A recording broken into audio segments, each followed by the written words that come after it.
In a few moments, you will have an experience which will seem completely real. It will be the result of your subconscious fears transformed to your conscious awareness. You have 5 seconds to terminate this tape. 5, 4, 3, 2, 1.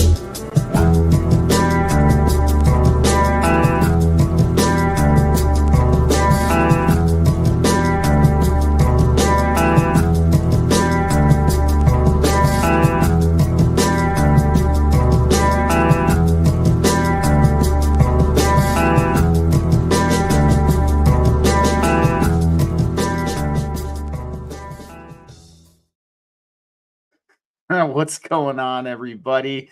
How's it going? Happy Thursday. Thanks for joining us for another BG Cast Live podcast. Not on Wednesday this week, but Thursday. Oh, my goodness, guys. It's kind of funny. Hey, what is up, Drew? Thanks for being here, man. Hell yeah. Hell yeah. I ask myself, what freaking timeline did I wake up in today? What timeline did I wake up in today? But first, let me start off with how the talk went. Sorry, it could not. I'm all trimmed up. I'm all cleaned up on my goatee, but tried to look presentable for this. Give me some slack, guys. But I couldn't live stream the talk. It was going to interfere with everything that was going on. I didn't want to interfere with what they were trying to do there, because they were recording on their own end too. So I will be uploading it after the show tonight here. So you guys can see how it went, but it went pretty well. You know what I mean? It went really good. And I think, next time there's some things I can do a little bit better. But other than that, it was a very great experience. The message was well received. We dove into the American Capitalist Party. I did get grilled by some of the Libertarian Party for doing that, but that's okay. When a lot of times when we're greeted with new options and something that could even be a better option than what we're doing now, some people get kind of stuck in it. But nonetheless, I think it turned out really great, and I can't wait for you guys to see it. It's going to be awesome. But why I'm saying what freaking timeline did I wake up on today? Because we're going to dive into it with Don here shortly. But, because I was up way past my bedtime, you guys know me. I am in bed very early because I am up very early, going to hit the gym, train, do my Kriyas, things like that. But I ended up waking up at 9 today, and I woke up to this video, guys. We're going to go over it, and a lot of other very interesting things happened today. We're going to go ahead and call the Equinox of 2025, potentially at this point, the most interesting day of the year thus far. A lot of interesting stuff today, man. But nonetheless, let's get my guest on. Spinjo, what is up? Thanks for being here, of course, as always. But let me get my guest on, guys. He's been on the show before. He's a great friend of mine. He is excelling at what he does, at delivering the message to everybody. He has grown so much. Angel Wings, happy birthday. That's what's up. But Don has grown so much, man. I've seen him transform into one hell of a podcaster, and he's doing so good. I can't give him enough credit, man. So, guys, let's welcome Mr. Don Rogers back to the stage. What is up, dude? Hey, Steven. Thanks for having me back on. And I got to say, I love sitting backstage and just appreciating that intro, because as somebody who does digital creation outside, freaking well done, my friend. Like, just an amazing intro. So I just wanted to throw that out there. Thanks, man. I appreciate it. And yeah, happy birthday too to everybody whose birthday is today. It seems like we got a lot of birthdays today, which is cool. I call this, you're probably going to laugh when I say this, Don, because there's a running divine joke at this time. Both Easters, Catholic and Orthodox, are on 420 this year. So like, you can't, that's why it's like, it's like, what timeline did I wake up in this morning? Holy shit, dude. It's like, it's great. But nonetheless, man, of course, dude, no, I've seen, and I meant everything I said, man. I've seen you grow. It's been awesome. You've got your own unique vibe going on, bro. And I love it. I love it. It's good to have you back. Real quick, guys. So this is one video. I showed it to Don before we hopped on live. We're going to break this down. We're going to watch this video, but this is what I woke up to this morning, guys. So I know it was going crazy on X. I know a lot of people were sharing it on X. I was definitely sharing it on X too, because this is something that's absolutely incredible and out of this world. Let me get it pulled up all the way here real quick. So guys, we're gonna watch this real fast with Don here, and then Don and I are gonna break this down. So let's go ahead and pull it up. And I want to get everybody's opinions on this too, because this is, I even sent it, I don't know, because Don and I have both had Stephen Myers on our shows, you know, and we know that and Don said something funny. He was like, somewhere out there, Stephen Myers' head just exploded because he thinks the pyramids are water pumps. I'm not saying there's anything wrong with his theory, but there's this right here is going to be interesting. So I want you guys to watch this. This is going to be something else. Let's roll. Underneath the Khafre, the middle pyramid in Giza. I can't believe it myself, but I'm going to show you. There was a press release yesterday in Italy from Filippo Biondi and Corrado Malanga. They have written a paper which has got all the results of their synthetic aperture radar Doppler tomography, which is a SAR radar scan. So basically using sound waves, I believe, they have scanned deep inside the middle pyramid and all underneath the structure. And then from the results, they are able to create like 3D models of what they think the sound waves are showing. And I can't talk. I'm so excited. So underneath the pyramid, they have found 8. Oh, now my internet's actually funny. Cylindrical structures that are aligned perfectly in twos, and there's 4 pairs of them, and they go deep into the earth. So this is the 3D recreation of what the SAR scan shows.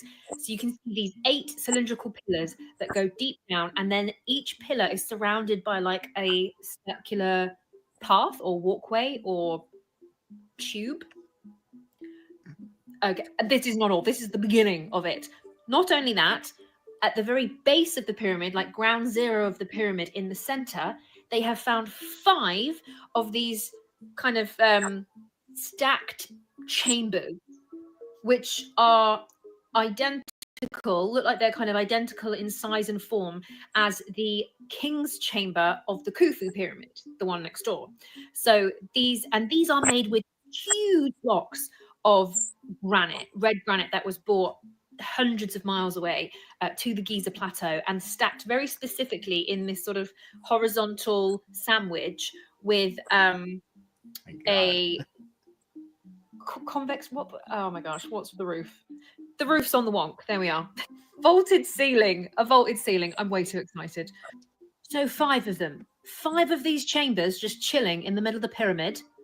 And then 8 cylindrical, massive underground structures that go deep down. And what is under that? I'll show you. So 4 of these cylindrical structures.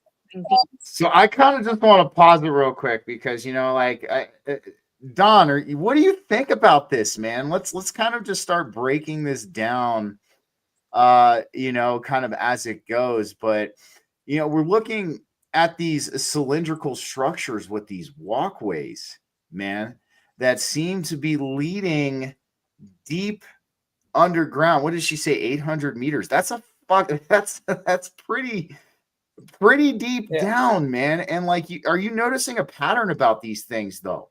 Like it looks very frequency oriented. You know what I mean? That's exactly what I have written down. Structurally, it looks like the core of a battery system to me. Like if you think of it on a larger scale, if you were to expand the internals of a battery, as an electrician exactly what I'm talking about. These are like electronic posts that would carry a current. More than likely, from the capstone all the way down to the dwellings, like an electrical current. They had electricity down in. This is my take on it from what we've seen. Of course. It looks like a giant battery. It looks like a giant battery system to me. Dude, it very well could be, because we know that the pyramids were built out of semiconductive materials, and and we see all of these cases, like, I mean, even mountain ranges, man, especially in nature, where we have these semiconductor properties that cause a lot of these, even what I would say, these paranormal events, or these hyperdimensional, interdimensional events, like, in a lot of these places, you see a lot of these and you see a lot, man. The technical things today are being freaking interesting, dude. Like, oh my goodness, man, there's something really strange about today, you guys, and but nonetheless, no, with lending credence to what Don's saying, yeah, I mean, you look at the mountain ranges, you even look at, let's take a look at some of these, like, highly spiritual places, like Mount Shasta, Sedona, Arizona, things like that. And, we see that they have a knack for this portal energy that's there. Hold on, Angel Wings just chimed in with something. It's the sun flares are activating them on a higher frequency level to raise the Earth's frequency to clear out the negative energy here on a higher level, which I definitely think that could be the case too. But no, Don's right. This does kind of look like a very interesting battery. But let's continue the video. There's only a couple minutes left, and then Don and I will break it down a little further. Yeah, today's just been a very, very weird day, but I'm loving it, man. I'm loving it so much. All right, here we go. Deep down into the earth, they go into two square sort of chambers, two square empty spaces, which are 80 meters by 80 meters wall to wall. Each of these square chamber walls is 80 meters identically all the way around. Perfect square chambers with 4 cylindrical shafts going into them, or pillars, whatever they are, cylindrical structures with winding, coiled, maybe a walkway. We're not exactly sure. This is just what is showing up from the scans. Oh, and I'm sorry, did I tell you how deep these cylindrical tubes go under the pyramid? 648 meters. 648, I stand corrected. 648 meters under the main pyramid. And then you hit the 80-meter 2 chambers. And then this is a map of the whole of the Giza plateau. So in the center, wait, I'm going to move. This here is the chambers that are in the center pyramid. The cylindrical chambers going down to whatever's going on 648 meters down here. There is evidence that there are more structures that go on for 2 kilometers underneath the Giza plateau, all interconnecting underneath all 3 pyramids. 2,000 meters. There's going to be more press releases. This is just the beginning. Meters, the team are going to do some more press. This is so very exciting. One thing I will say is that the idea that the pyramid was just a tomb for a dead pharaoh, why would you need 648 meters of perfectly aligned north to south pillars that go into an antechamber that then connect to an underground network of stuff? It's a bit excessive, isn't it? Just for a tomb. I'm going to be following this very closely, and if I find out anything more, I will. All right, so that's pretty much the end of the video. But, like, holy shit, dude. This is kind of big, because people like you and I, we've had our theories about Egypt. We talk about how, there's information about Atlantis under the right paw of the Sphinx. The halls of Amenti, something that Hermes Trismegistus spoke about. Edgar Casey, for those who are familiar with Edgar Casey, the real Edgar Casey, not David Wilcock, but it talked about these halls of Amenti. Dude, like, let me hear your thoughts. Like, you think this could definitely be an energetic system, but what do you think a lot of these underground chambers could be, man? I actually think that it's going to be like some type of ancient civilization. I don't even know, like, the world has changed over the thousands of years. They may have not been buried that far, but as we were watching the video, to me, it looked more and more. It was just showing the squares with the 4 on each. To me, that looks like a capacitor from a transformer, right? And again, being an electrician, you know exactly what I'm talking about. And if you were going to build a city that is siphoning power through the pyramid down these capacitor tubes, and then you would need those big squares to dispense the power throughout. And there's probably something to do with the dimensions, the 80 meters or whatever, because you need that type of space to process the power, and then it's distributed throughout the chambers underneath. I think it is a giant energy transformer. Dude, I definitely am down with that, because I mean, you look at these structures, you have them aligned, perfect magnetic north and south.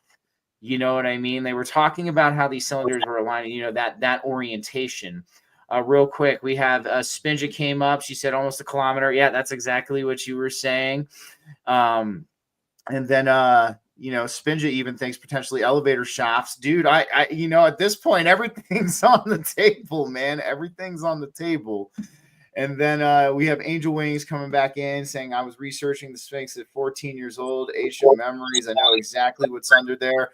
Well, Angel Wings, let's hear your 2 cents on what's under there too. You know what I mean? But dude, it's a profoundly phenomenal discovery, man, if this is the case, because it seems like now, what do you think? Do you think like it's almost like the divine is pushing this collective to understand that a lot of these esoteric concepts that we've talked about are actually true?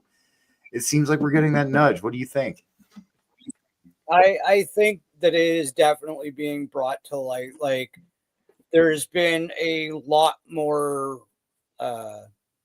solid evidence given to the things that Tesla said, and he based a lot of what he thought on the ancient Egyptians, from what I understand, right? And these things all revolve around free energy, right? There's a reason, in my opinion, that the capstones are missing, right? Because they're key, and Tesla figured out another way to do it, right?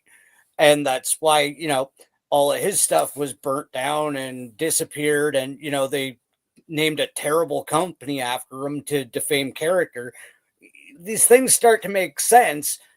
So in as much as people like you and I are starting to come online, there's another collective doing the best they can to bury these things as far as they can as well.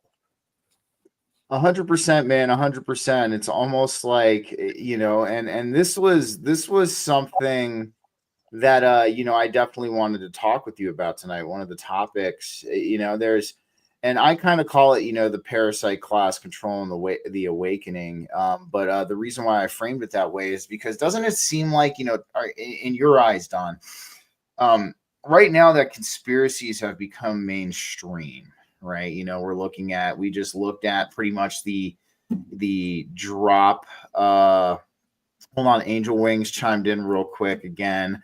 Everything is true, hidden, because we are stronger than the illusions, filling us with fear. Completely changes the concept of the term titans and giants, as well as it is all connected. I got you, Angel Wings. I saw your correction there. I figured out that was pretty much it. But no, as I was saying, now that we have, we saw the release of the JFK papers. They still haven't released, 2/3 of the documents. The Epstein binder, yes, whatever. But now that a lot of this is starting to become mainstream, but what, like we were talking about, when we start to stray away from that, because you've heard me talk about the cake thing before. I'm not going to exactly go over. People like you and I, we've cut into the cake, bro. Like, we're in the cake. We're like, man, this cake is freaking great, guys. Like, but when the people who actually cut into this cake, as opposed to just stare at the icing, it seems to kind of ruffle the jammies. Like, you know what I mean? It seems to kind of ruffle the feathers of people. Do you feel like there's kind of a trajectory that they're trying to keep the human collective on at this point in time? Like, do you feel in your eyes maybe there's some kind of control of this awakening that's taking place? Oh, absolutely. I think it terrifies them that us as creator beings are starting to understand what we are capable, energy manipulation, basically creating our own reality. And what is bothersome to those who think they were in control is that we are creator beings on autopilot, to steal a term from Spinja. Love you, honey. Um, we're creator beings on autopilot, and we're kicking out of autopilot. And when we kick out of autopilot, we stop doing what they want and creating their reality because they're whiny little bitches that can't do it themselves. I agree with you wholeheartedly, man. I do. And that's why it's like, you notice like certain things are acceptable to talk about. So we see like, a lot of that surface level stuff starting to be talked about on Rogan, like, yeah, we're touching on extraterrestrials, we're touching on DMT, we're touching on all of these other things, but when it gets to the deeper topics, the heavier topics, you know what I mean? It seems like everybody's kind of steered away from that. I do want to bring up one video that you sent me real quick. It was that frequency video with the periodic table. This is something I think everybody kind of needs to take a look at too, because this is interesting in and of itself, and this is how the periodic table, and we're going to talk about this also, man, because like, let me pull this up. Let me just scroll up here just a little bit here. But yeah, man, this is an interesting day. I mean, how has your day been though? Otherwise, Don, has it been pretty interesting? Well, you saw the technical issues I was having. I have StreamYard on my phone. I had to go grab Spinge's phone because I could not access my own account. It kept kicking me off. Like you saw me get kicked off. Energetically, though, it was kind of weird. Like Spinge and I talk while I'm driving a lot of the time. And I was explaining it to her. Like I had my typical 2 cups of coffee, which is, considering I used to drink a thermos plus 2 large, I'm doing okay, right? I actually felt like I had drank about 6 Red Bulls, and like I was like over energized. I was like, wow, I don't know. Like I got smoked. I don't know if Angel Wings is right about the solar flares or what, or if it's the Equinox, but damn, dude, I was driving and I had to like talk myself down because the inside of me was going 1,000 miles an hour, and my brain was like, okay, y'all need to calm the hell down, because like I felt like I was going to vibrate right out of my very soul, like very vessel. I'm with you, dude. I'm with you. It has been strange, man. It has been strange. Like I think one of the biggest things too is and I've talked about this with you before, is like when we talk about symbolism, being a language of itself, a energetic language in this reality.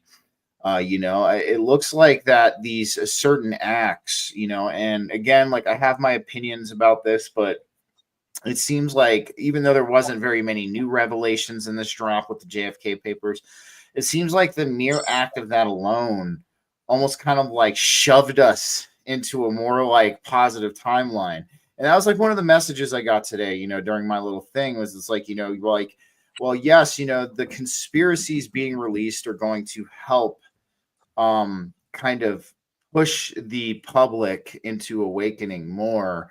Like, our focus is, developing the understanding of everything here and how it's working, because that's ultimately what's going to shift the reality. So like it's interesting to see that, man. Like I don't know if there's some kind of there's some kind of good aspect to everything going on right now, but even just what you said, the energy that you felt today, like everything seems like it's starting to amp up. Absolutely. And it's weird with these slow drips or releases or whatever you want to call them, when daddy government lets us know something. And it was very concerning to me when there was that congressional hearing or whatever it was, and they basically came out and said UFOs are real. And across North America, it was just a collective meh. That should have been the moment. Right? Like, nobody gave a shit. I was just like, my office manager at work, like, was the one who told me. She's like, yo, they just said UFOs are real on the news. I'm like, get the, and she's like, no, really, and pulls it up on YouTube. But I'm like, well, son of it, and nobody cares. So the fact that people are actually starting to look at these things beyond the meh response is very encouraging. And I think that this one might have actually caught some of their attention. Like, it's hard to wake a sleeping baby, but like, Dude, I'm with you, man. I like the way you just, it's crazy. It was like meh. It was at first. I'm like sitting here, we're all looking at this like, oh my goodness, dude, like what timeline are we on?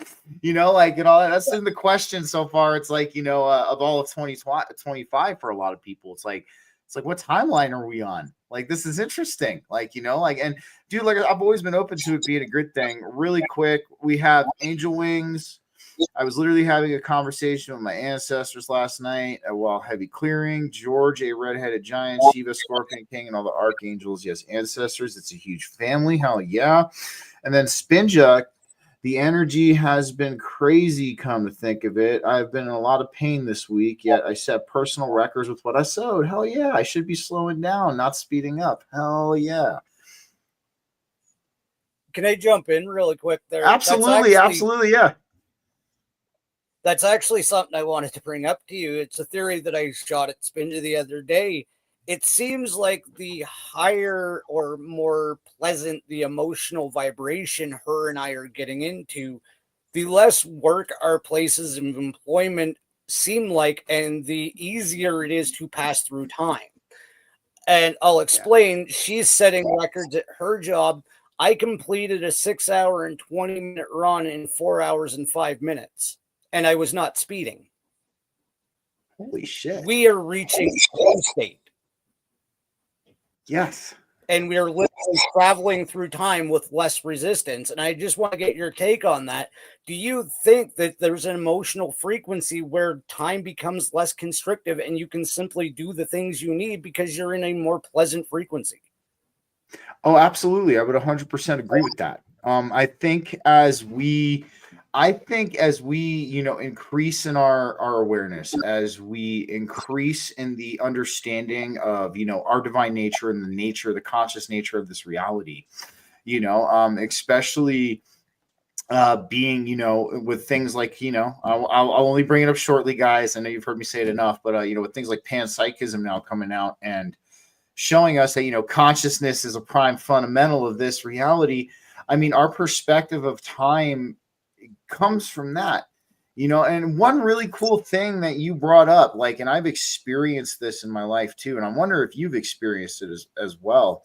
You know, it's when we enter these almost, what I will say, like, looking for the word to describe this, when we, like, you know, we enter that state of consciousness that we have to be in when we're at work most of the time. So let's just take like the normal, you know, average human being. It's the problem solving state of consciousness. That's what it is. So, you know, and what that tends to do when you get into that problem solving state of consciousness is it tends to slow time down. You know what I mean? And you know, because everybody will sit there, you know, it's like, why does the work day always drag? Because that was something for me, like early in my journey too. Like, I would wake up in the morning and it would seem like time would almost accelerate, like it was moving very quickly up until the point where I would get to work, and then it would just boom, just slow down. And then I would be like, why is this the case? But also too, like when you enter in like a very high frequency or very loving frequency, time also slows down too. It's very interesting. So like there's these different, so the other thing I noticed too is, like, let's say you're spending time with like your family, your loved ones, or, you know, like really good friends that you haven't seen in many years. Like, you'll be sitting there having a conversation and you'll think hours have gone by. But then you'll turn around and look at the clock and it's like only 30, 45 minutes have passed. So, like, you know, so yes, I do think that when we start this mastery of ourselves and we start on this path of this evolution, the mastery of our perspective of time definitely comes along with it. And I think that's going into something that you've been talking a lot about is basically linguistic programming. Like you were talking about medical hexing, and there's several other subjects, but I think a lot of that is that self-talk and what we tell ourselves. You know, if you go to work every day and my job sucks, and well, the universe is going to give you a job that sucks, and they're going to make you be there a very effing long time because they want to see what you're doing. And you're talking about this sucks. Well, then here, have more suck, right? Like this is you're talking, you're saying this sucks. You must love suck. Okay, here's some more suck. Well, when you stop saying this sucks, it stops sucking, and your day just kind of travels the way it's supposed to. It's literally just that one tiny shift in perspective. Oh, dude, absolutely, man. It's like almost noceboing yourself into a into a shit job. It really is. Like, literally, I literally have a shit job, but I've now come to the realization that my job driving a septic truck allots me 8.5 hours a day to just think. I get paid very well. It allows my family the opportunities to do the things that we never could where we were mentally and physically 5 years ago. So like this shitty job has changed my life and made it more positive. So absolutely, man. It's all about perspective. It's all about perspective. So real quick, guys, thanks for being here. Transcending Ascension, thank you for being here also. It's always good to see you. And yeah, so Angel Wings was like, yes, I've been doing that. I used to joke I'm going to throw portals to work. My old job was supposedly 25 minutes away at least. Every time I thought I was going to be late, I got to work 15 minutes, not speeding. That's pretty interesting.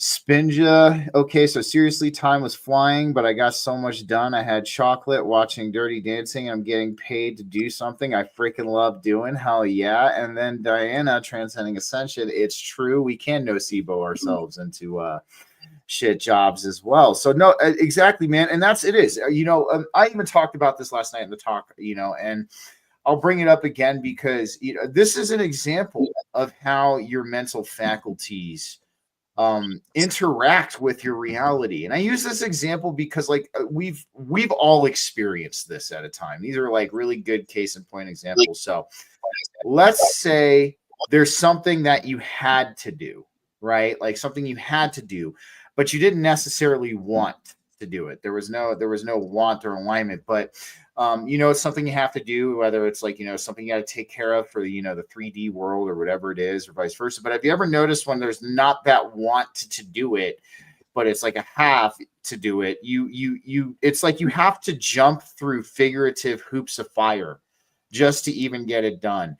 There's so many obstacles. You know, you might be making phone calls to places, nobody's answering the phone, or you're getting transferred to like 20 different places. And yeah, you know, it becomes a whole pain in the ass because your perspective is, I have to do this, but I don't want to.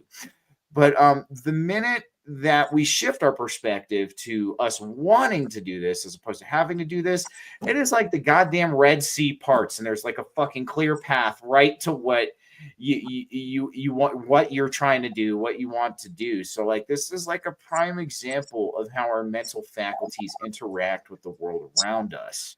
So yes, man, absolutely right. It's that perspective. It always shifts the reality around us. And I think on top of what you're saying, one of the most important questions in order to facilitate that shift, and it's a simple one, is why do I hate this? Right? Yes. Why don't I want to do this? Ask yourself. Like I use it with Spinja and I to break down our traumas and help do the work, right? But it's the most basic but helpful question you can ever ask yourself when you're having a hard time with damn near anything. Why do I hate this? Why don't I like this? Why does this make me sad? Why am I angry? Why am I frustrated? I haven't even started yet. Ask yourself why. And don't just go, because it is. No, literally look into yourself and figure out why you don't like the thing you're about to do. And then rationalize why you need to do it anyway. And that thing's not going to affect it anyhow. Right? You can do this with almost anything in this existence. And it's just the most helpful tool that I think. And it's a simple question. Why don't I like this? That it is. It's a very simple question, man. And you know, one of the things too, because you know, both you and I are neurodivergent, like, you know what I mean? And quote unquote neurodivergent. I hate that because we're just again, like, you know, I of course always feel like, you know, they label these things as medical issues or illnesses or disabilities because they don't want us exploring them any further. They just want to make their money off treating it. But, you know, nonetheless, that's something, you know, a little thing I have to do for myself is I got to turn everything into a game. I got to make it fun. You know what I mean? And that's something that's really helped me. Like, you know, if there is something I have to do, it's like I kind of you know, I'm like, all right, Steve, challenge accepted. You have to go do this and accomplish this by this time.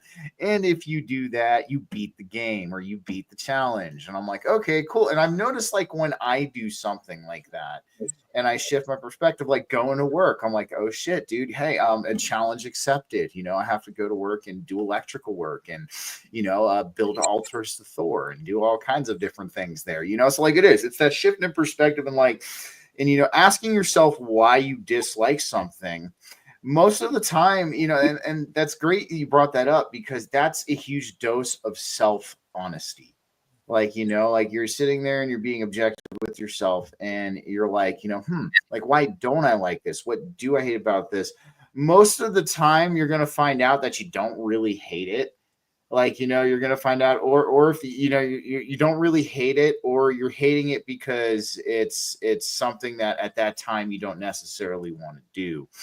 But, you know, shifting yourself into a different gear with it, it's ultimately, like you said, you're like entering that flow state, you know, with reality at that point by it's almost like a surrender, not like a huge surrender, but a little bit of a surrender to like, okay, you know, let's shift this. So like my perspective is different when it comes to it.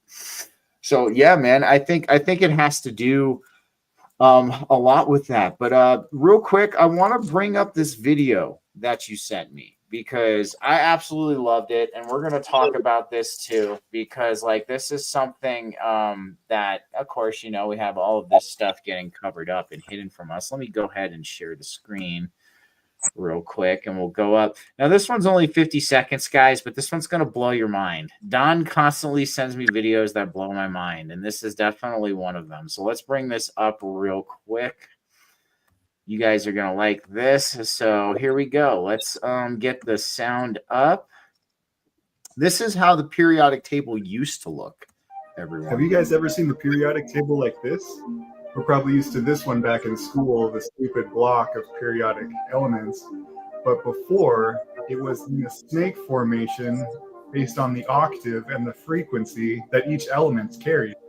Here we can see the different octaves and the different elements in each of those octaves. You know that everything is frequency like this. If you understood that, you would know that sound is just whoop, it goes up to color, whoop, up to thought, up to form. Everything is just a frequency.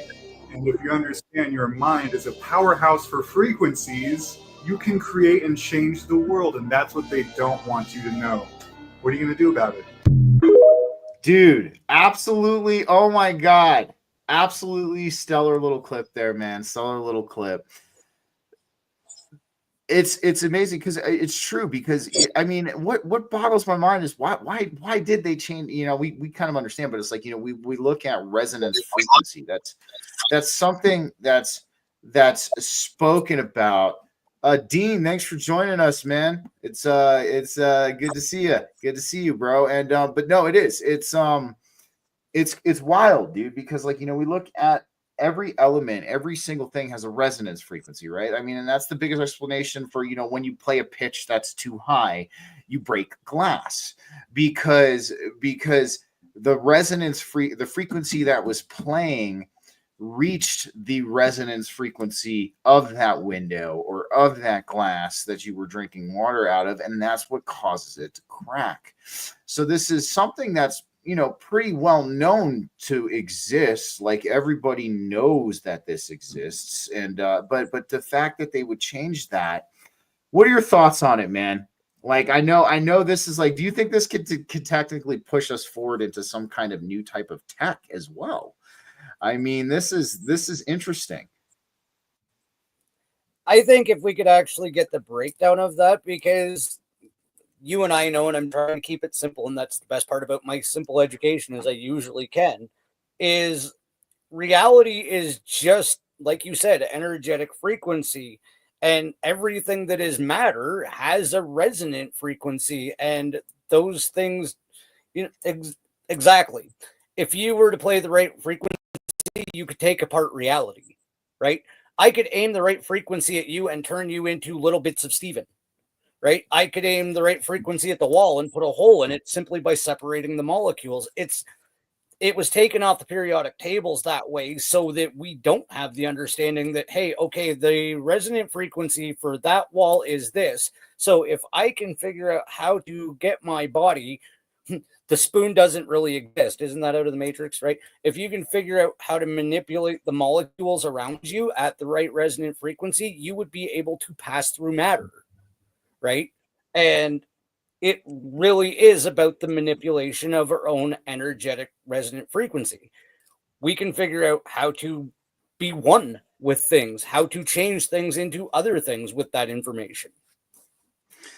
Dude, speaking of that, you sent a video about something like that. But before we go into it, no, you're absolutely right, man. I think what this really starts to showcase us too, real quick, transcending ascension. There we go. Yeah, if you match the frequency, you can walk through a wall. I've heard that before too. We're gonna bring. All right, let's bring up the video. Let me get it up here. So there's actually a CIA patented training program to do this.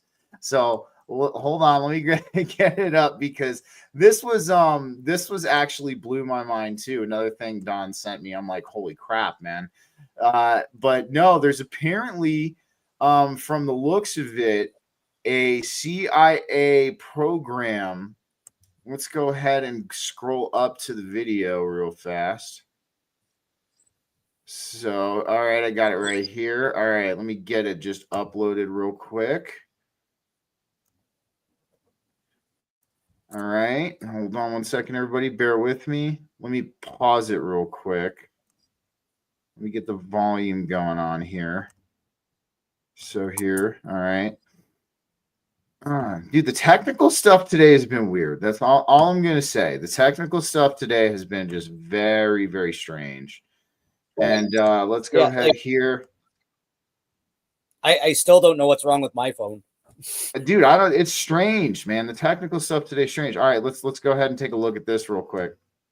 U.S. Patent Office. This is U.S. Patent number 2006-001-4125A1, or the Walking Through Walls Training System.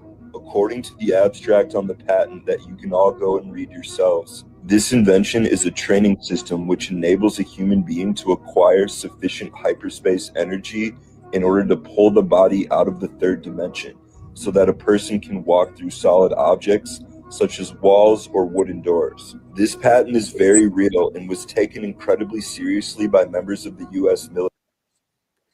military, especially by the U.S. Army's 1st Earth Battalion, a real unit in the Army that based their principles upon the Jedi Order from Star Wars. What do you guys think about this?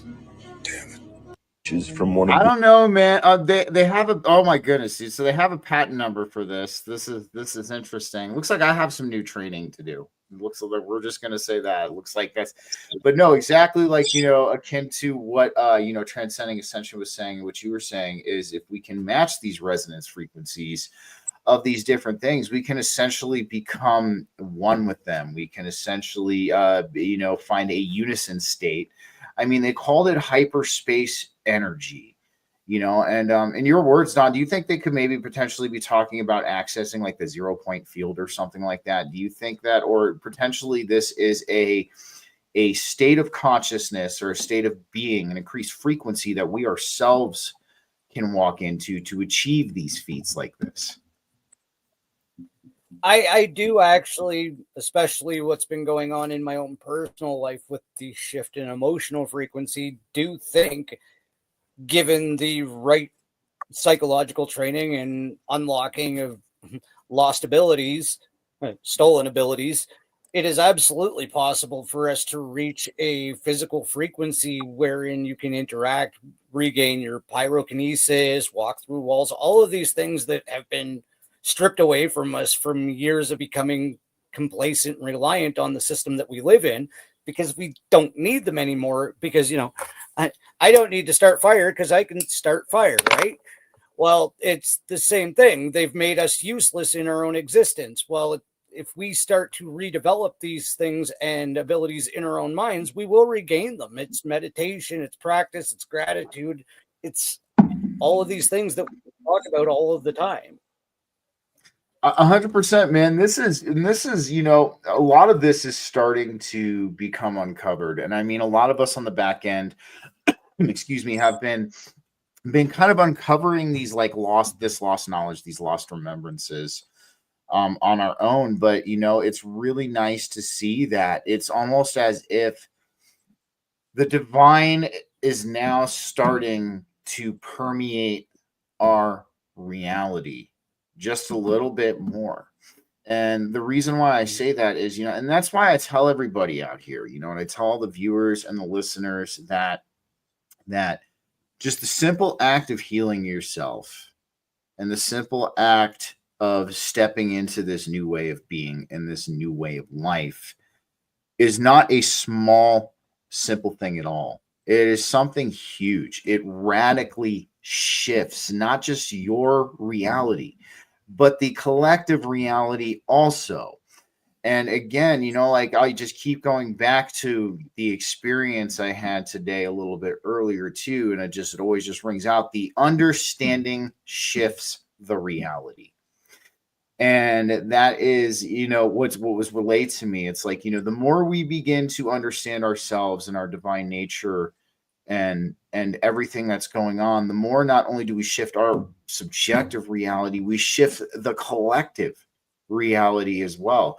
And I'm even going to go on a limb and say, I think a lot of us out here, and I'm giving props to everybody who have been on their spiritual evolution, who has been doing the work, who's been doing the healing.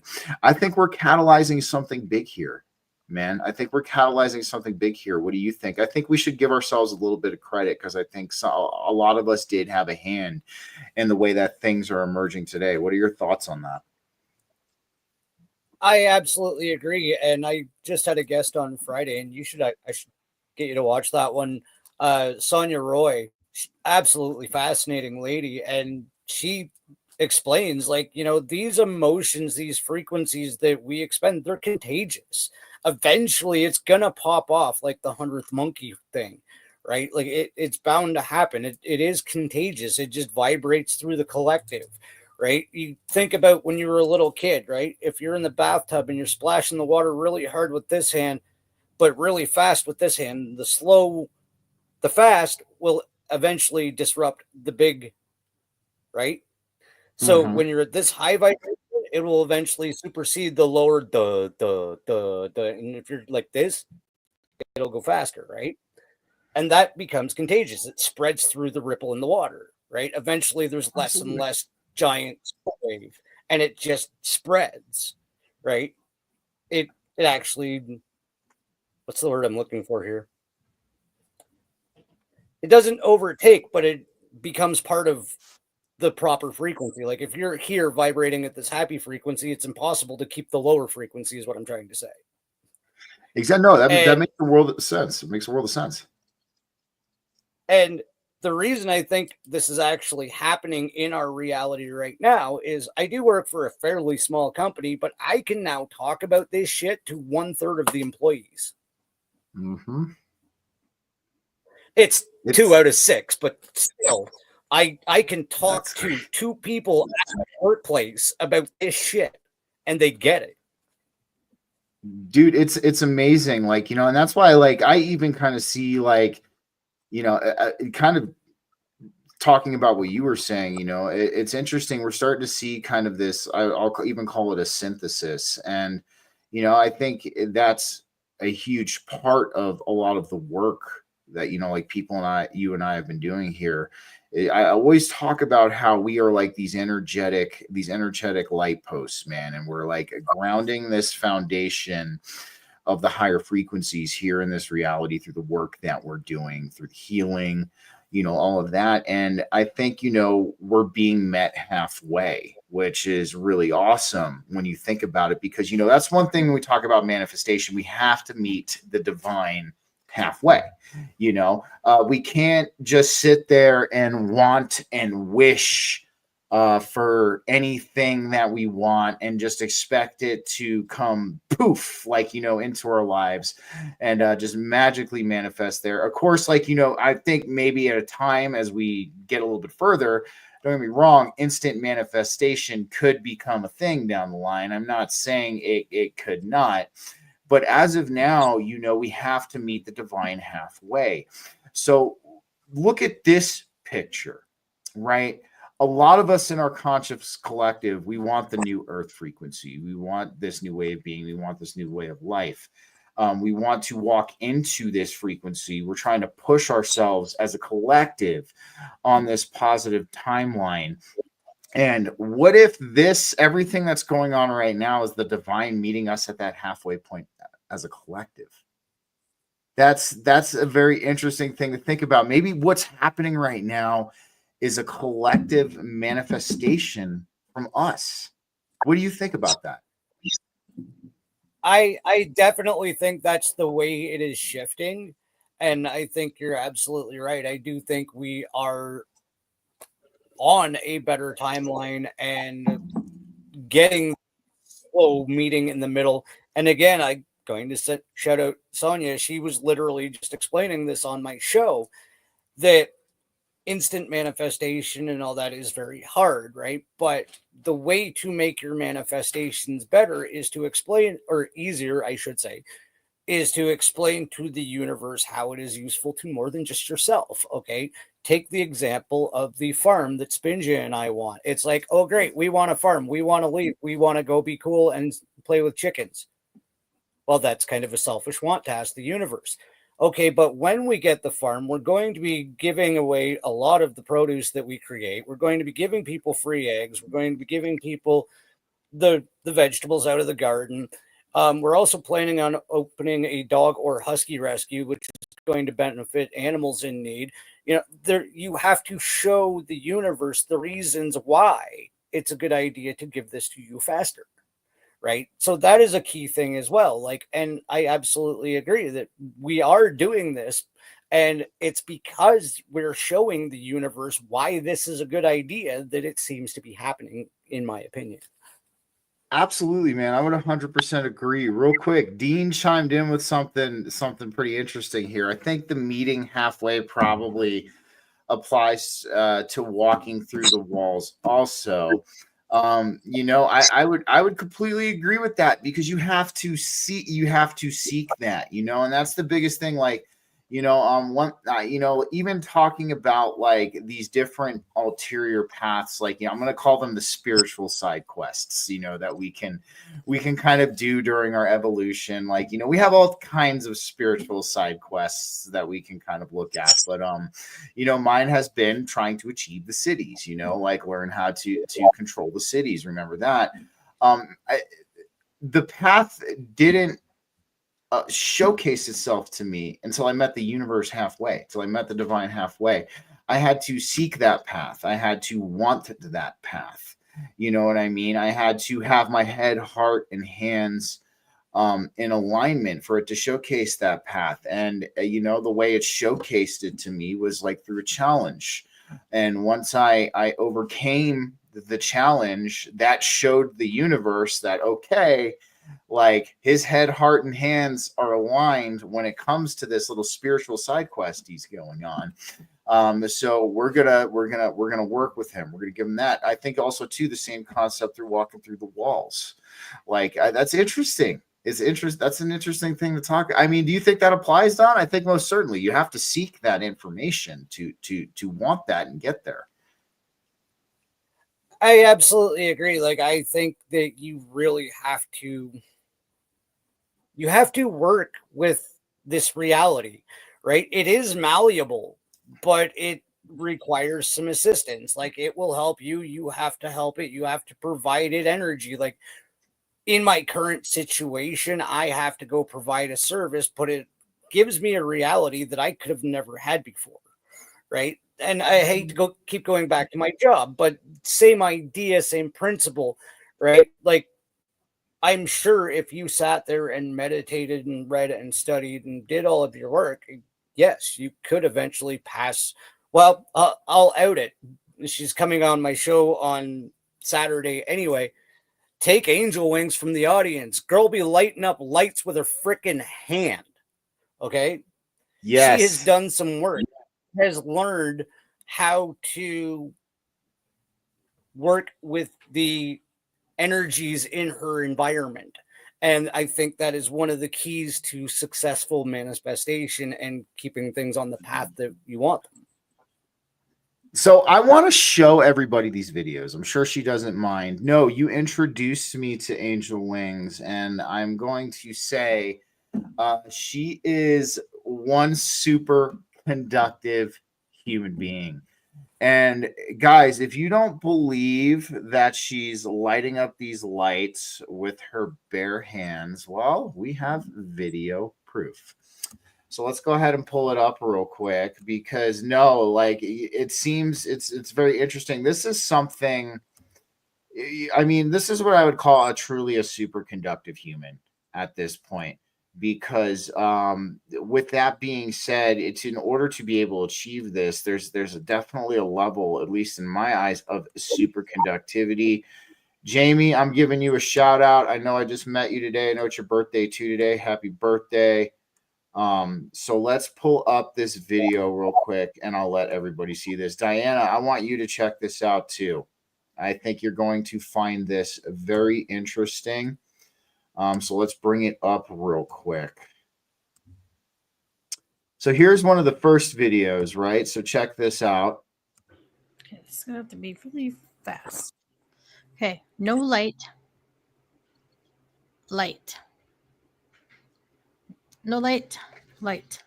And see? Ta-da! Oh. So this one she was doing with her hand. Okay, no So light. let's pull up the other one real quick. This one she was doing with her foot.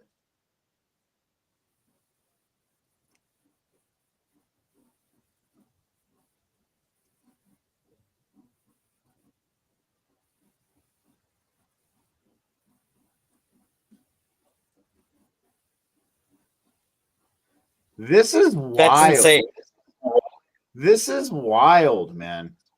Like this is all right. So this right here, yes, no, this is yeah. This is yep. Yep. I told her she needed to watch. I know, mind blown, right? Like we have a very yes, Angel Wings, super cool, very cool, Jamie. This is you're a super conductive human being. And that's the thing, a lot of us are. Like, you know, like you just happen to have a lot more superconductivity than anybody else I've seen. That's for sure. So definitely interesting. Jamie will be coming on the show eventually as well, and to kind of talk about her talents. But dude, I'm looking forward to that show, man. What do you, dude? It's almost as if the best thing I can do to kind of describe it is it's almost that she has like a amplified auric body. Almost. Yeah, it's an amplified auric body because, you know, when we look at our auric body, you know, even in Kundalini yoga, Kriya yoga, that's like a profound source of our energy. That's where we pick up these charges. I mean, what do you think, man? This is interesting. It actually is going to all relate into something I'm going to talk to her about, but she has a way with energy. She has done the work. She has studied the chakra system. She has studied the universal energy. Like, I get paragraphs from this woman and they just blow my mind. Her and I actually used to have a show, the Round Table Show. She was my co-host. And like, he was so high vibration that it was literally some of the other people that were on the show couldn't handle it because they weren't at the same level. And we ended up going through a number of other people because some very self proclaimed healed people couldn't handle the vibration of Jamie. So she is a very high vibration person and has some very, very interesting etheric talents. So I think you're not far off with an etheric connection to energy itself, because some of the shit I've seen her do is absolutely phenomenal. I'm gonna say this, man. I've not seen anything like that. I'm definitely thoroughly impressed. And that's something. Yes, if she's studied the subtle body system, the chakra system, the way that she has, then most certainly these things are these are capabilities. These are capabilities. I mean, humans ourselves, we're electric beings. Even if we're going through, we're beings of energy. We're electric beings. Even if we're going by the consensual narrative or the common narrative of everything that's going on, we have electricity pretty much shooting through our body at all times. Like, these are these synapses, these nerves, but we know that there's more to this energy than just these nervous connections that are helping us move or helping us do these things as well. But nonetheless, man, like that blows my mind. The one thing I do want to kind of talk about with you, I didn't even get a chance to tell you about this. So I'm going to send you the video a little bit. It kind of goes back to what we were talking about with the periodic table just a little bit ago. I wanted to talk with you about it then, but then we had to get into that amazing feat right there. That's something else. The ether used to be on the periodic table, but I watched this very interesting video the other day. Of course, I'm not 100% sold on this, but it brought up some very interesting things that resonated with me. So it was called the lands and the people beyond the ice wall. And kind of what their theory is that, our planetary system is actually a snowman shape. I know it seems a little bit funny, but Earth is on the top of this snowman shape. And then below us, we have, after we get past the ice wall, we have this planet called Atlas, which is beneath us. But I want you to think about the symbolism of Atlas real quick, on how Atlas the Titan holds the world on his shoulders. So that's really interesting. That was something that stood out to me, being a fan of symbolism. But then there's another planet below that. That's the largest one. It's almost like an interdimensional thing. But they talked about how the ether might not necessarily be a good thing for us here. And the reason why they say that, in this video, they were talking about how the ether is actually what keeps everything normal here, or keeps the sense of normalcy here. And because we look at the ether as something that's like a spiritual thing potentially, or the spiritual concept or an essence of the life here in this makeup of this realm. But in this video, they're talking about how the ether is potentially not a good thing. It keeps everything normal here. And when you get to these other worlds, they have this thing that's called a Zoth. And apparently a Zoth is what's it's like the opposite of the ether. It's what catalyzes magic. It's what catalyzes higher states of consciousness and things like that. I mean, what do you think about that theory? Do you think the ether could potentially be something that keeps a sense of normalcy here, or do you think there's ways to bypass that? I do think there's ways to bypass it, but I want to hear your take. I definitely think there's ways to bypass it, and I'm gonna be a freaking nerd here for a minute because but basically, if you go by gaseous law, there has to be something. Like gaseous law states that either physical or energetic, you can't have a pressurized atmospheric system next to an infinite vacuum. That's impossible.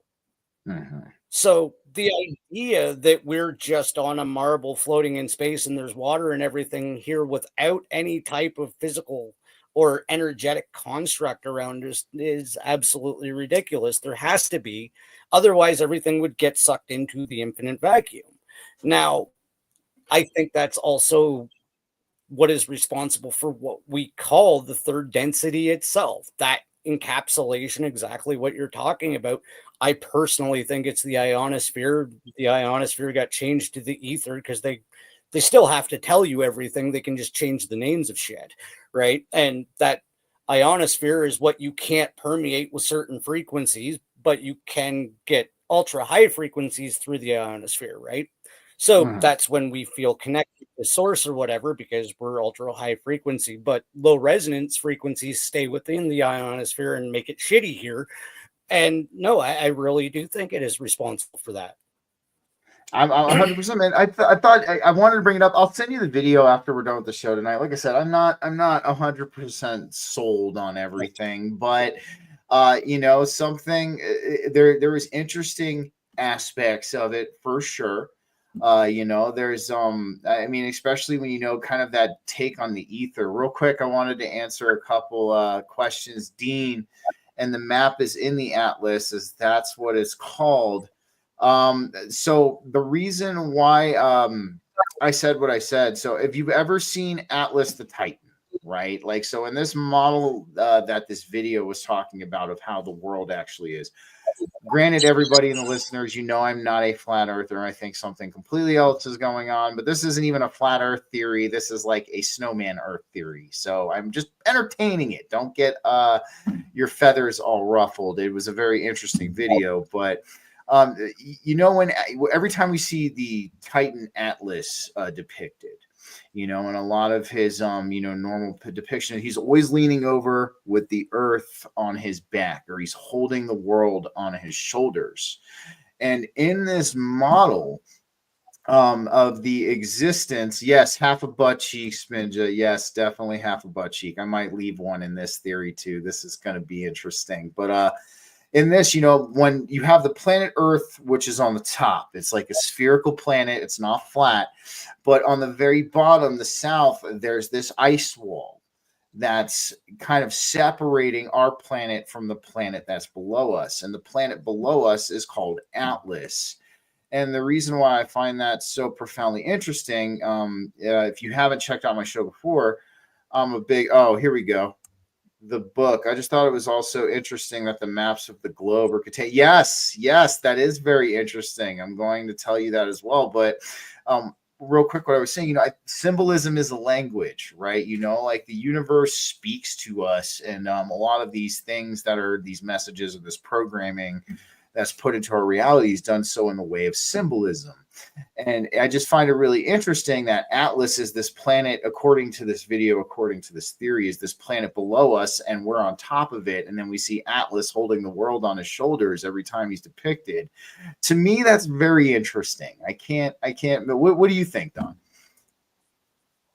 That is kind of an interesting concept, and I'd love to see the video because, every time you hear of Atlas, he most often has the world on his shoulders. And I'm even more so interested in what's underneath him, because who's holding Atlas up? Dude, it's an interesting concept, man. And what's crazy about this is it's almost like it's like a happy medium between flat earth and round earth theory, because the way they had it set up, it was so weird. They had Earth, we're the only planet in this trio that has a moon, apparently. So like the sun and the moon that we correlate with here on Earth is normal, but then when you get to Atlas, there is no moon. There's just a larger sun because there's a larger planet.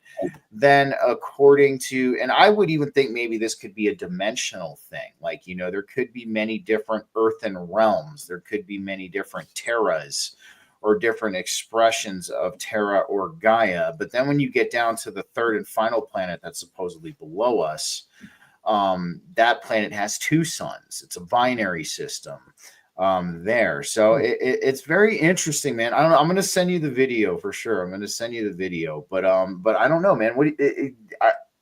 I know when we look at our community and we start talking about stuff like this, it gets risque. But I mean, what do you think? I think it's kind of interesting. I'm not going to lie. That's actually funny. That's why I didn't tell you the story, why I have heretic in training. I was on our mutual friend Rob Khalil's Typical Skeptic on Saturday, and apparently explaining things logically like multidimensional realities is very upsetting to certain people's belief systems. And I'm really glad that Rob didn't post these comments, because I probably would have verbally eviscerated the person. But I was definitely hurting some feelings with these thoughts and theories that I was explaining logically. And therefore, that's why the heretic in training, because a lot of what you and I say would have got us burnt back in the Middle Ages. Bro, you and I would both have already been beheaded. Are you kidding? Are you kidding me? We would have been the first ones on the chopping block, dude. They would be like, not these guys again. Dude, I'm telling you. But no, you know what's funny? When I was on Rob's show, and I was objective about Trump, that caused him to get dislikes on his video. That was the only, I swear to God, that was the only fucking thing that I said that was out of the realm of the talking points, you know, that we talk about on shows like this. Don't get me wrong.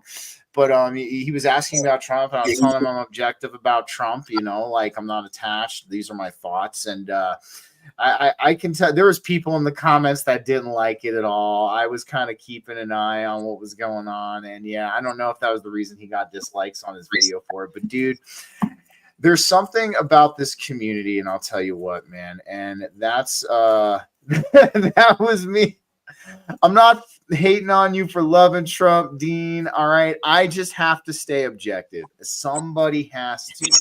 Like, don't get me wrong. I am open to this being a very good thing. I am. I'm 100% open to it being a good thing. And do I think it's better than what we would have been dealing with Kamala? 100%. I'll give you that. I do think it's a lot better, you know, and I called everything for a while apocalypse when. And the reason why I called it that is because, you know, Don, we were in a period where it was like almost seemed like a lull period. Like not a whole lot of stuff was happening. Everything really seemed, so I would call it apocalypse when instead of apocalypse now. But when I saw Trump was elected, I was like, okay, I can deal with another 4 years of apocalypse when. You know what I mean? I mean, I can deal with another 4 years of that. That's good. But I have to stay objective, man, because, you know, anytime you attach yourself to an idea or you get fully sold on an idea like that, I feel like it blinds you to any other possibility or outcome that you could potentially see coming down the line. So I'm not faulting you for loving Trump. I know a lot of people who voted for Trump. Like, you know, don't get me wrong. That's your personal choice. I'm not going to tell you what to do with that, you know. But I think that's what if you did dislike the video, Dean, that's pretty funny. But I mean, even since we're talking about that, being Canadian, Don, with everything that's going on up there right now, let's kind of touch on that. What has been the response of Canada, you know, the people of Canada, when it comes to Trump he's trying to do right now? Oh, I'm going to annex Ontario and tariff this and that. It's actually kind of funny because I usually don't follow politics. I think it's one big vulture and I don't give a damn which wing is trying to rip me off. But it's actually funny. I was with a coworker in a vehicle the other day and he had on the stock exchange, and I was listening to the American stock exchange and then listening to how the Canadian stock exchange is going through the roof. So thank you, sir. You have improved our economy. You are doing more with your tariffs for my province and my country than our dumbass sock-loving prime minister has done in the last 8. So thank you, sir. I don't like you. I don't like any of you, but you did something for my country, so thank you. Oh my goodness, dude. All right, so I want you guys to know that Diana Transcending Ascension, she's in Ontario, so she's up there with you guys. She said, "Woot, Canada." I agree. He might not be the best, but that doesn't mean perfect. The options for good politicians are slim. Totally, I agree with you, Diana, on that. And then, we got Spinja going. Oh my God, the hate that has been stirred up by the same ones who endorsed the passports. Oh, okay. And he was stirring up a lot of shop local. Okay, interesting, but dude, that's what I want to bring up sock boy for a second. You guys turned me on to that. Isn't that just a little strange to everybody that somebody has an obsession with these weird socks and he's a politician? I swear to God, he is Fidel Castro's son. And I sent that to you guys also when I asked Trump. I was like, you need to make the agreement with Canada include a paternity test for Justin Trudeau. Oh my goodness. Well, what's even more curious, because I know about the media blocks that he put on in the middle of COVID, so you guys don't get a lot of our news. What he essentially did on his way out, I don't even know if you guys know, he's not our prime minister at this very moment anymore. But he shut down Parliament, which basically gives him the keys to the castle, was off the grid for a couple of weeks, then walked away and put his replacement in his place. And because he had shut down our parliamentary proceedings, there was no process. They just said, okay, that dude. So now we have a new dude, and his last name's Carney. That's comforting. Oh my goodness, dude. Like, you can't. Wait, what did you say? You kind of broke up a little. I said I used to be a Carney. I know what they're like. And I know, dude, exactly, man. It's like, so what is it? Transcending Ascension. He's too dumb talking to Trudeau. I like what Spin just said though. The best thing we can say about him is nice socks. And like, I mean, that's literally it. Transcending Ascension. Watch old videos of him. It's scary how dumb he was. He is literally an actor referring to Trudeau. Freaking new guys seem smart. Mark Carney. Who knows, man? I mean, I'm happy you guys are rid of Trudeau. And then we have smart can be dangerous, though, which, agreed. That's something definitely to consider. People who are smart are not always beneficial, and Dean coming back in here. Do you remember his pink shoes at the GOPs a few years ago? Embarrassing the whole country. Dude, what the I can't, I don't understand how there's people there who could actually support him, at this point, man. Like, it's so wild to me. Well, the millions and dollars. Okay, I'll say it. The millions of dollars in hush money he paid a minor for when he was, caught should tell you everything you need to know. Holy shit. I did not know about this. Know about this. Justin's got hush money in the closet. Look, he paid somebody off that was underage. I think he might have even been a teacher, but he had relations with somebody that he had to pay for, like, to make her go away. No shit. So we have an actual record of an event of Justin Trudeau being a pedophile. Yeah. Holy shit, dude. Okay, I did not know. I'm not Canadian, though. I'm in Colorado, so I didn't know that. But that's wild. Yeah, I'll see what I can find. It's almost common knowledge in Canada that he had to pay off a minor for inappropriate relations.